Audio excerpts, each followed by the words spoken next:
இந்த மூவியில் வந்து ஒரு ஹாப்பி ஃபேமிலியாக காட்டுறாங்க. ஒரு மிடில் கிளாஸ் ஃபேமிலியில் என்ன நடக்குன்றதை காட்டுறாங்க. அவங்களுக்கு வந்துட்டு 2 பொண்ணுங்க, பரிமளா, சுதந்திரம். அவங்களுக்கு 2 பொண்ணுங்க. அவங்க 2 பொண்ணுங்க வந்து காலேஜ் போயிட்டுருப்பாங்க. அவங்க வந்து மலையாளி.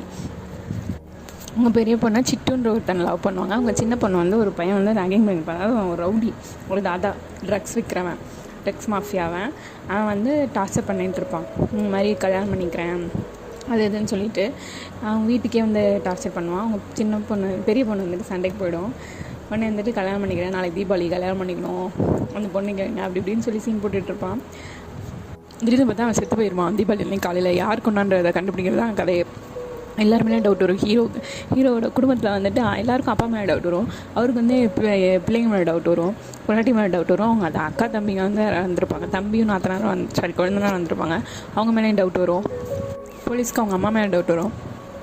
ஏன்னா அவங்க அம்மா வச்சுருக்காங்க வந்துட்டு இவர் பிடிக்காது அப்படின்னு சொல்லிட்டு அவங்க அம்மா மேலே டவுட் வரும். அவங்க அம்மா ரொம்ப நல்லா அவங்க மாதிரி பண்ணிகிட்டு இருப்பாங்க. அவங்க அம்மாவும் கேட்டவங்க தான். அப்போ நஷ்டப்படலாம் 10 ரெடி ஆகிறாங்க போலீஸ் அப்படின்னு சொல்லிட்டு கடைசியில் போலீஸ் வர மாதிரி வந்துட்டு வேறு எங்கேயோ போயிடுவாங்க. போலீஸ் ஒரு பக்கம் விசாரிக்க, இவர் ஒரு பக்கம் விசாரிக்க, காமெடியும் கலந்து விட படம் நல்லாவே இருக்கும். மீதி யார் கொன்னா ஹீரோவை, சாரி அந்த வில்லனை அப்படின்னு சொல்லிட்டு பின்னாடி பார்க்கலாம்.